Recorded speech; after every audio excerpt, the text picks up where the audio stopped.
ফিরোজমিয়া সরকারি কলেজের অনলাইন ক্লাসের পক্ষ থেকে ফিরোজমিয়া সরকারি কলেজের 20-21 শিক্ষাবর্ষের সকল ছাত্রছাত্রীদের শুভেচ্ছা।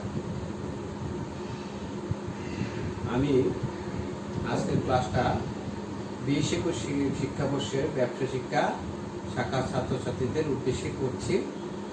আমি প্রথমে আমার পরিচয়টা দিয়ে নিই। আমি হিমাদ্রি কুমার ভৌমিক। আমি প্রভাষক এবং ব্যবস্থাপনা বিভাগের বিভাগীয় প্রধান হিসেবে কর্মরত আছি। আজকের আমার আলোচনার বিষয় হলো অংশীদারি ব্যবসায়। অংশীদারি ব্যবসায় এটা হলো আমাদের তৃতীয় ক্লাস। আজকে আমি আলোচনা করব অংশীদারি ব্যবসার প্রকারভেদ এবং অংশীদারি ব্যবসার গঠন প্রণালী। প্রথমে আমি ছাত্রদের শুভেচ্ছা জানিয়ে ক্লাসটি করতেছি। প্রথম আমার আলোচ্য বিষয় অংশীদারি ব্যবসার শ্রেণীবিভাগ। অংশীদারি ব্যবসায় অংশীদারি ব্যবসা। আমার আলোচনার বিষয় হলো অংশীদারি ব্যবসার শ্রেণীবিভাগ। অংশীদারি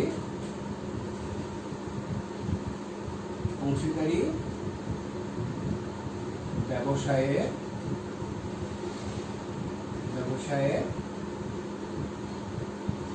শ্রেণীবিভাগ।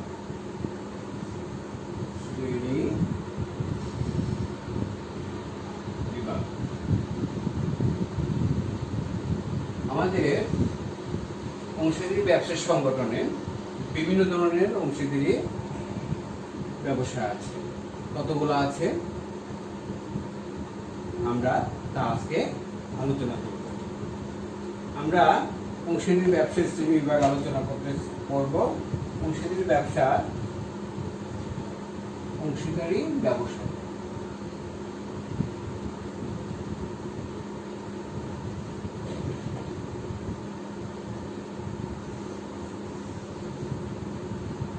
সাধারণ অংশীদারি ব্যবসা। প্রথমত আমরা দুই ভাগে ভাগ করব, সাধারণ অংশীদারি ব্যবসা, সীমাবদ্ধ অংশীদারি ব্যবসা।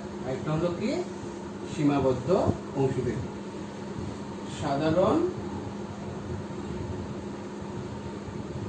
অংশীদারি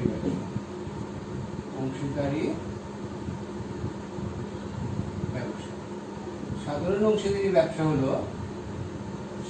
অংশীদারি ব্যবসা হলো ওই ধরনের অংশীদারি ব্যবসা যে সকল অংশীদারি ব্যবসায় সকল অংশীদাররা কারবারে সক্রিয়ভাবে অংশগ্রহণ করতে পারে এবং পরিচালনায় সক্রিয়ভাবে অংশগ্রহণ নেয় এবং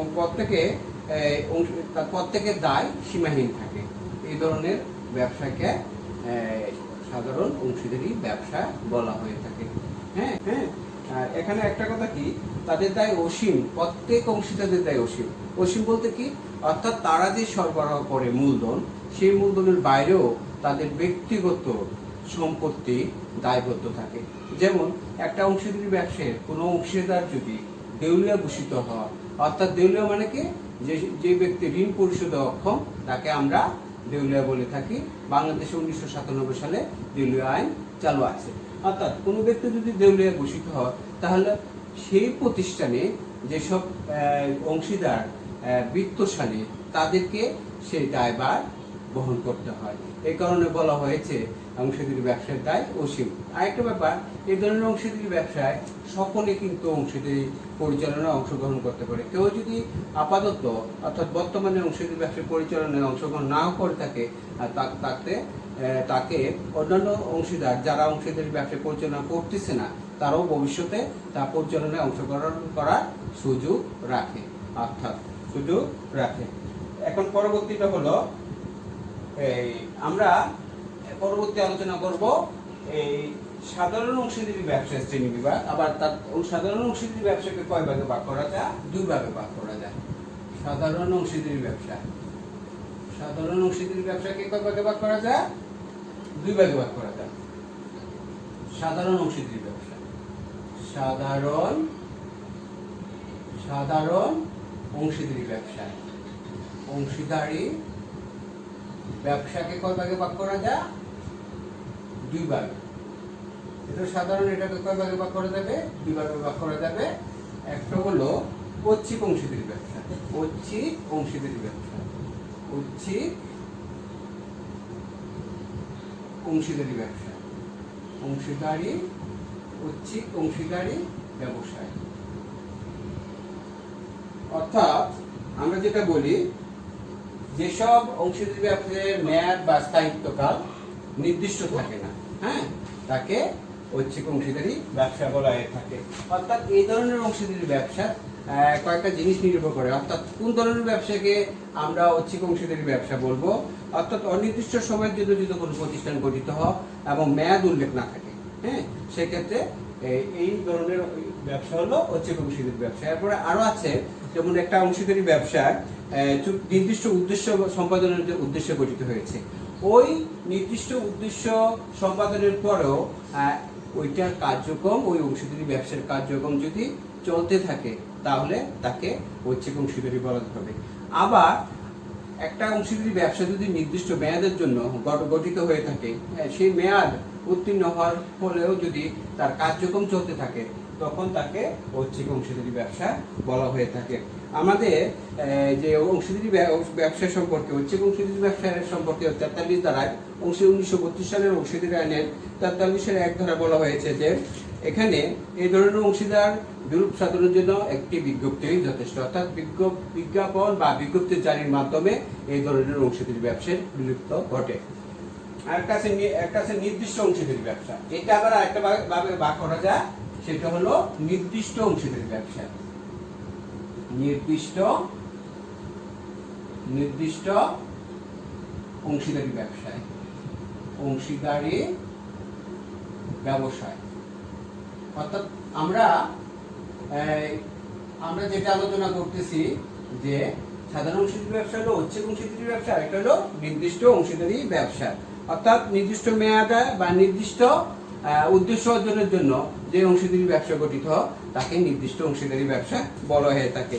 এ প্রসঙ্গে অংশীদারি আইনে 8 দ্বারা বলা হয়েছে যে একজন ব্যক্তি কোনো ব্যক্তির সাথে একত্রে যদি নির্দিষ্ট মেয়াদে বা উদ্দেশ্যে অংশীদার গণ্য হতে পারে, অংশীদার হিসেবে গণ্য হতে পারে, তখন তাকে নির্দিষ্ট অংশীদার বলা হয়ে থাকে। নির্দিষ্ট অংশীদার আবার কয় প্রকার? 2 প্রকার। নির্দিষ্ট অংশীদার কয় প্রকার? 2 প্রকার। নির্দিষ্ট অংশীদারকে আবার আমরা কয় ভাগে ভাগ করতে পারি? 2 ভাগে ভাগ করতে পারি। একটা হলো নির্দিষ্ট সময়ের জন্য, নির্দিষ্ট সময়ের জন্য, নির্দিষ্ট সময়ের জন্য, সময়ের জন্য প্রতিষ্ঠিত, নির্দিষ্ট সময়ের জন্য প্রতিষ্ঠিত অংশীদারি ব্যবসা। আর একটা হলো নির্দিষ্ট কার্য সম্পাদনের জন্য। একটা হলো নির্দিষ্ট উদ্দেশ্য বা কার্য, নির্দিষ্ট উদ্দেশ্য, নির্দিষ্ট উদ্দেশ্য, উদ্দেশ্য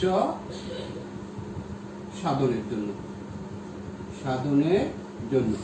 অর্থাৎ অংশীদারি ব্যবসাকে আমরা 2টি ভাগে ভাগ করি।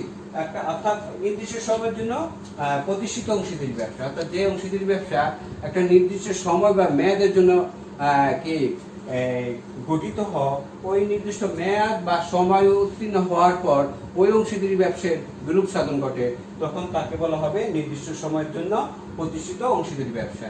আবার পক্ষান্তরে নির্দিষ্ট সময় সাধনের জন্য, নির্দিষ্ট উদ্দেশ্য সাধনের জন্য বা কার্য সাধনের জন্য প্রতিষ্ঠিত ব্যবসা, অর্থাৎ যে অংশীদারি ব্যবসা নির্দিষ্ট উদ্দেশ্য বা কার্য সম্পাদনের জন্য প্রতিষ্ঠিত হয়, তাকে নির্দিষ্ট উদ্দেশ্য বা কার্য সাধনের জন্য প্রতিষ্ঠিত অংশীদারি ব্যবসা বলা হয়ে থাকে। আমরা দ্বিতীয়টা আলোচনা করবো এখন। পরবর্তী দ্বিতীয়, এটা হলো আমরা প্রথমটার আলোচনা। সাধারণ অংশীদারি ব্যবসাকে আমরা কয় ভাগে ভাগ করছি? ঐচ্ছিক এবং নির্দিষ্ট অংশীদারি ব্যবসা। আবার নির্দিষ্ট অংশীদারি ব্যবসাকে আমরা কয় ভাগে ভাগ করেছি? নির্দিষ্ট সময়ের জন্য প্রতিষ্ঠিত অংশীদার ব্যবসা আর নির্দিষ্ট কার্য সম্পাদনের জন্য প্রতিষ্ঠিত অংশীদারি ব্যবসা। এখন আলোচনা করবো আমরা সীমাবদ্ধ অংশীদারি ব্যবসা। সীমাবদ্ধ অংশীদারি ব্যবসা, অংশীদারি ব্যবসায়। অর্থাৎ সীমাবদ্ধ অংশীদারি ব্যবসা কোনটা? অর্থাৎ সাধারণত যে অংশীদারি ব্যবসায় এক বা একাধিক অংশীদারের দায়ী সীমাবদ্ধ থাকে, অর্থাৎ মূলধন দ্বারা সীমাবদ্ধ থাকে, তাকে সীমাবদ্ধ অংশীদার ব্যবসা বলা হয়ে থাকে। যেমন একটা উদাহরণ দেওয়া যায়, আমরা যখন অংশীদারি ব্যবসা সংগঠন করি তখন দেখা যায় অনেকে বিত্তশালী লোক অংশীদারি ব্যবসায় অংশীদার হতে চায়, কিন্তু তারা বিনিয়োগে নিশ্চিত চায়। এই কারণে তারা তারা কি বলে, তারা পরিচালনা অংশগ্রহণ করে না। তারা বলে যে আমার যদি দায়টা সীমাবদ্ধ করো তাহলে আমি অংশীদারি ব্যবসায় চুক্তি সম্পাদন করব।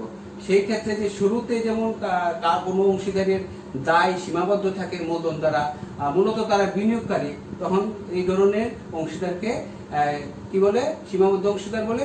আর ওই ব্যবসাকে কি বলে, সীমাবদ্ধ অংশীদারি ব্যবসা বলা হয়ে থাকে। আবার এক ধরনের অংশীদার আছে, যেমন কোনো অংশীদারি ব্যবসার, পুরাতন অংশীদারি ব্যবসার কোনো অংশীদার যদি মারা যায়, তার অবর্তমানে মানবিক কারণে তার ছেলেকে, নাবালক ছেলেকে অংশীদার হিসেবে গ্রহণ করা হয়ে থাকে। চুক্তি 1932 সালের অংশীদারি আইন অনুযায়ী কোনো নাবালক, অর্থাৎ 18 বছর নিচে যারা, তাদেরকে নাবালক বলা হয়ে থাকে, তারা সাবালক প্রাপ্তির 6 মাস পর্যন্ত অংশীদারি ব্যবসায় থাকবে কি থাকবে না এই ব্যাপারে সিদ্ধান্ত নিতে পারে। হ্যাঁ, অর্থাৎ সে সাবালক হওয়ার পর সে সিদ্ধান্ত নিবে, 6 মাস সময় দেওয়া হয়। আর এই ধরনের ব্যবসা, অর্থাৎ যেসব ব্যবসায় অংশীদারি ব্যবসায় একজন সাবালক থাকে, নাবালক থাকে, তখন এই ধরনের ব্যবসাকে কি বলে, সীমাবদ্ধ অংশীদার বলা হয়, কেননা তার দায় মূলধন দ্বারা সীমাবদ্ধ। তাহলে উপরোক্ত আলোচনা দেখতে পাই যে আমরা আমাদের সীমাবদ্ধ অংশীদারি ব্যবসায় 2 ধরনের অংশীদার থাকে। কয় ধরনের অংশীদার থাকে? সাধারণ অংশীদার এবং সীমাবদ্ধ অংশীদার। আর একটা কি? সীমিত অংশীদার। সাধারণ অংশীদার হলো যেসব অংশীদারের দায় অসীম, তারা হলো সাধারণ অংশীদার। আর সীমিত অংশীদার হলো যে সকল অংশীদারের দায় কেবলমাত্র মূলধন দ্বারা সীমাবদ্ধ থাকে, সেই সকল অংশীদারকে সীমিত অংশীদার বলা হয়ে থাকে। এই হলো আমাদের আজকের প্রথম আলোচনা, অংশীদারি ব্যবসায়ের প্রকারভেদ। এখন আমার একটা আছে, কথা আছে, যে কথাটা হলো যে অনেক ছাত্ররাই বলে আমাকে যে স্যার, অংশীদারি ব্যবসায় কিভাবে আমরা প্রতিষ্ঠিত করব বা গঠিত করব, অর্থাৎ গঠন প্রণালী স্যার একটু সংক্ষেপে আলোচনা করেন। যাক, আমি আজকে অতি সংক্ষেপে অংশীদারি সংগঠনে গঠন প্রণালী আলোচনা করব। অর্থাৎ কিন্তু দরকার আছে, সবাই তো প্রতিষ্ঠান করতে চায়, অংশীদারি প্রতিষ্ঠান করতে চায়, কেউ কি করতে চায়, একমালিকানা সংগঠন করতে চায়। এর আলোকে আমি আজকে সংক্ষেপে কি করব, অংশীদারি ব্যবসার গঠন প্রণালী আলোচনা করব। আমার পরবর্তী আলোচনা হলো অংশীদারি সংগঠনের গঠন প্রণালী। অংশীদারি সংগঠনের গঠন প্রণালী এখন আমি আলোচনা করব। আসো, এখন আমাদের আলোচ্য বিষয় হলো অংশীদারি সংগঠনের গঠন প্রণালী।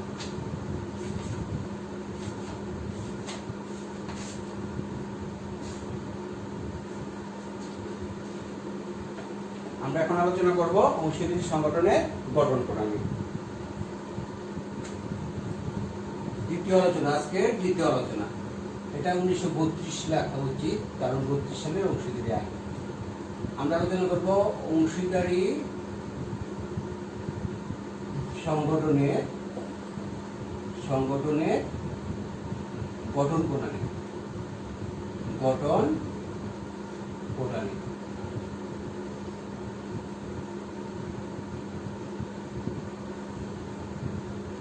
অর্থাৎ আমরা জানি 2 বা ততোধিক ব্যক্তি মুনাফা অর্জনের নিমিত্তে চুক্তিবদ্ধ হয়ে যে সংগঠন গঠন করে তাকে অংশীদারি সংগঠন বা অংশীদারি ব্যবসা বলা হয়ে থাকে। আবার বাংলাদেশে প্রচলিত 1932 সালের ভারতীয় অংশীদারি আইনের 4 ধারা বলা হয়েছে, সকলের দ্বারা অথবা সকলের পক্ষে একজনের দ্বারা পরিচালিত অংশীদারদের মুনাফা নিজেদের মধ্যে বন্টনের নিমিত্ত যে চুক্তিবদ্ধ সম্পর্কের সৃষ্টি হয় তাকে কি বলা হয়? অংশীদারি ব্যবসা বলা হয়ে থাকে। যাক, আজকে আমরা আলোচনা করব অংশীদারি ব্যবসা। সাধারণত 2 বা ততোধিক ব্যক্তি কি করে, কোন ব্যক্তি, অর্থাৎ সাবালক, অর্থাৎ বাংলাদেশ চুক্তি সম্পাদনে সক্ষম এমন ব্যক্তি, সাবালক, তারা চুক্তি সম্পাদন করতে পারে। হ্যাঁ, কারা পারবে না? নাবালক, মস্তিষ্ক বিকৃতি সম্পন্ন ব্যক্তি, জড়বুদ্ধি সম্পন্ন ব্যক্তি, দেউলিয়া, তারা চুক্তি সম্পাদন করতে পারবে না। যাক, এখন আমরা আলোচনা করব কিভাবে একটি অংশীদারি ব্যবসা গঠন করা হয়। অর্থাৎ অংশীদারি ব্যবসা গঠনের প্রথম প্রক্রিয়া যেটা, সেটা হলো স্বাভাবিকত সব কারবারের মতো, ব্যবসা সংগঠনের মতো, যেমন এক মালিকানা ব্যবসা সংগঠন আছে, আবার আছে কি অংশীদারি কোম্পানি সংগঠন। প্রত্যেকের ক্ষেত্রে প্রথম যে স্টেপটা সেটা হলো উদ্যোগ গ্রহণ পর্যায়। কি হবে, প্রথম আমরা পয়েন্টে আলোচনা করব উদ্যোগ গ্রহণ পর্যায়। এক, উদ্যোগ গ্রহণ পর্যায়। উদ্যোগ গ্রহণ পর্যায়। উদ্যোগ গ্রহণ পর্যায় অর্থাৎ দুই বা ততোধিক ব্যক্তি একত্রিত হয়ে সাধারণত এই ব্যবসা সংগঠন করে থাকে। অর্থাৎ যখন কারো মনে কোনো বেকার মানুষ অথবা কোনো জিনিস বেকার অথবা শিক্ষিত মানুষ অথবা যে মানুষ কোনো কিছু কর্ম করে না, মানুষ কর্মবাদে বাঁচতে পারে না, কারণ অর্থই সকল সুখের মূল। হ্যাঁ, এই কারণে প্রত্যেককে কি করবে, উপার্জন করতে হবে।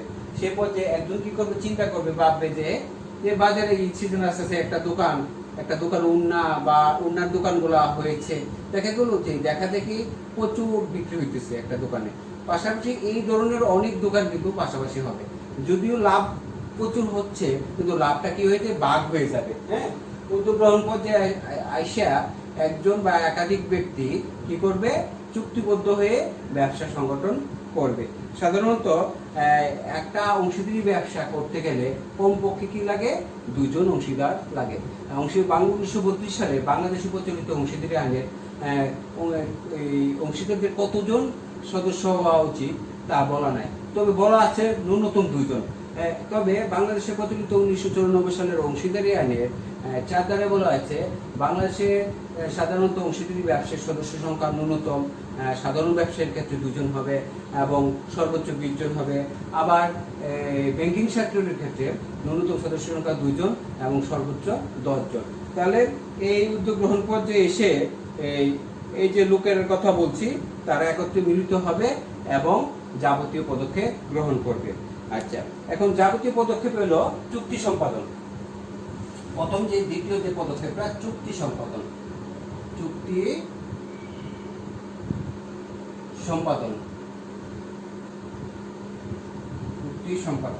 সম্পাদনটা হলো আমরা পারস্পরিক অধিকার, মূলধন সরবরাহ এবং লাভ লোকসান কি হবে, লাভ লোকসান বন্টনের আলোচনার মাধ্যমে স্থির করে এবং উভয়ে চুক্তি করে অংশীদারি ব্যবসা গঠন করবে। হ্যাঁ, তবে এই যে চুক্তিটা করবে, সাধারণত নিজেরা চুক্তির বিষয়বস্তু স্থির করতে পারে, অথবা এরা কি করতে পারে, নিবন্ধকের অফিস থেকে চুক্তিপত্র সংগ্রহ করতে পারে, সেই অনুযায়ীও চুক্তি সম্পাদন করতে পারে। হ্যাঁ, এটা হলো দ্বিতীয় পর্যায়ে। তবে এই যে চুক্তিটা করলো, চুক্তিটা কিন্তু সাধারণত মৌখিক হতে পারে, আবার লিখিত হতে পারে। মৌখিক, লিখিত ও নিবন্ধিত হতে পারে। বাংলাদেশে অংশীদারি আইনে নিবন্ধনের কথা বাধ্যতামূলক করা হয়নি, তবে ভবিষ্যতের দিকে চেয়ে ঝগড়া বিবাদ, মামলা মোকদ্দমা এড়ানোর জন্য অংশীদারি ব্যবসা চুক্তিটা লিখিত এবং নিবন্ধিত হওয়া বাঞ্ছনীয়। এখন আমরা আলোচনা করব চুক্তির রেজিস্ট্রেশন বা নিবন্ধন। চুক্তির নিবন্ধন তৃতীয় পদক্ষেপ। চুক্তির নিবন্ধন, রেজিস্ট্রেশন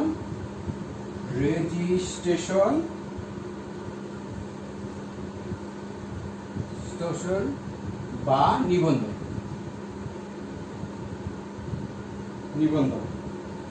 এখানে আমরা চুক্তি নিবন্ধন কিভাবে করব।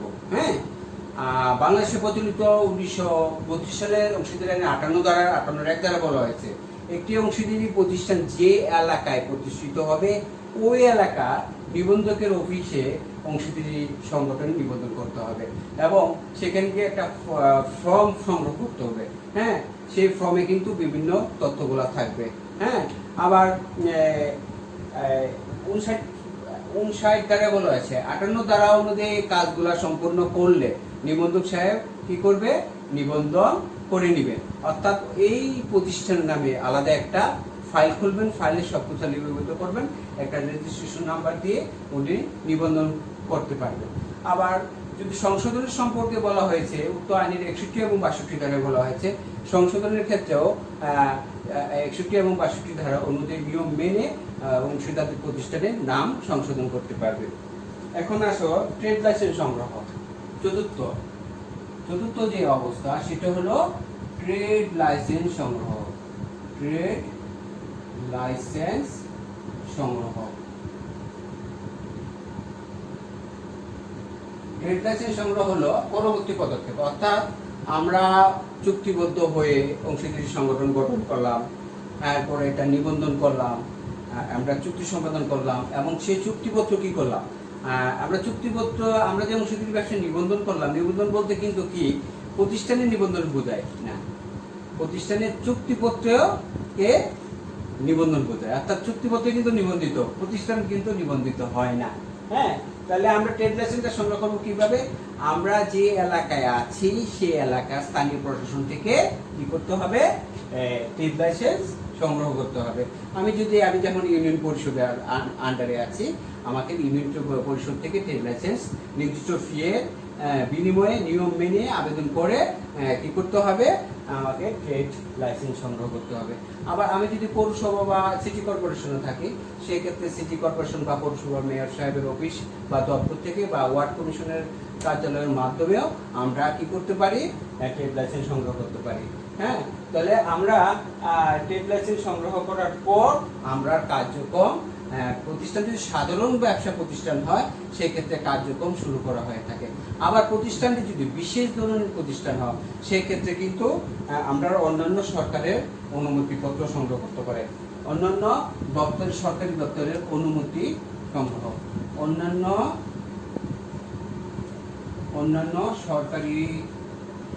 সরকারি দপ্তর বা অফিসে দেখি অফিসে অনুমতি সংগ্রহ। কি করতে হবে? অনুমতি সংগ্রহ।